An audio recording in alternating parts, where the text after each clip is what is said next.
60 seconds, the new draft report on UFOs. The Pentagon's expert warning about a possible mothership coming close to Earth. These creatures just hung around for quite some time. They're like irregular shapes, but all just like two-dimensional, like cardboards, walking around, moving around, and making noises and just hanging around right there all the time. Particularly when we were in another place, lots of things have happened, but particularly when we were moving towards the consecration of Dhyanlinga, these kind of things were everyday happening, all kinds.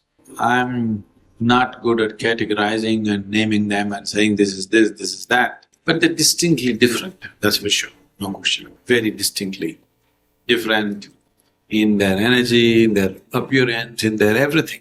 It was all there but didn't pay attention. But elsewhere, I have paid attention to some of these things, but it is wasteful in many ways because none of them, at least whatever I've come across, none of them would be of any spiritual significance to me. So, if I paid little attention to them, the moment I realized that's not it, I took my attention off those things because they were never of any spiritual consequence. They were only the existential consequence. If you want to explore the existence, yes. But if you want to know this, they're of no use because they're just in a different form, as ignorant as you are. Maybe with different kind of capabilities which would look incredible to you, but I'm sure your capabilities look incredible to them, otherwise they won't be visiting, isn't it?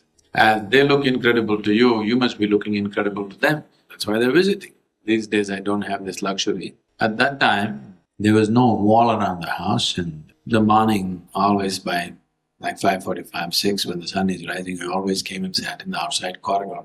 And temple was still not there, I'm just building the temple in my mind. Every day I sit there and gazing in the direction where it should come up. I'm just… because I don't have the money, I don't have the material, I just don't know, only what's in my mind. At that time, these creatures just hung around for quite some time. According to an article published in space.com, could an alien mothership be hovering around the solar system, sending out tiny probes to explore planets? According to a Harvard scientist and a Pentagon official, it's possible. In a draft paper, the pair said it is visible an extraterrestrial spaceship could be in our galactic neighborhood, exploring the region by the means of dandelion seeds, small spacecraft that can gather and send back information, similar to the way humans send our spacecraft to explore planets. Aliens would likely want to explore rocky planets with an atmosphere in the solar system, the author's purpose. From a distance, Venus, Earth and Mars would all look appealing, with Earth being of greatest interest once aliens found signatures of liquid water. The alien civilization that created the probes would not need to be on the mothership. It would be unlikely that it could even communicate with the probes. The only two cultures which have documented this to some extent are the Indian culture has documented it hugely and the Greek culture has done it to some extent. About the nature, when we say beings from another realm, these are only two cultures which are describing definite forms. So here we have yakshas, gandharvas, ganas, kinnaras, apsaras, kritikas, and there's so many like this.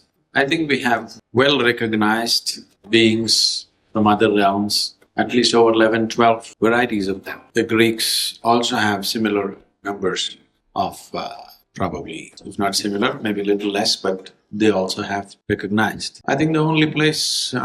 I've never entered this place, but people tell me that the best library of this kind is in Adyar, in Chennai. The Theosophical Library is supposed to have immense collection of occult books which deal with all these aspects. More than the spiritual process, it's the occult which explores these aspects because they're always looking how to use some kind of entity which has the necessary power, intelligence and access to do things for them. They're always looking how to enslave something, to use it for their own benefit. So the occult explores these things much more than the spiritual process.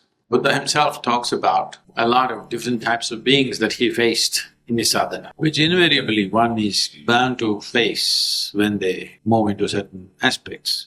To receive free tips on food, health, diet, lifestyle, and Sadhguru's upcoming programs, you can join us on WhatsApp, Signal, and Telegram, or follow us on Instagram and Facebook by clicking on the link below.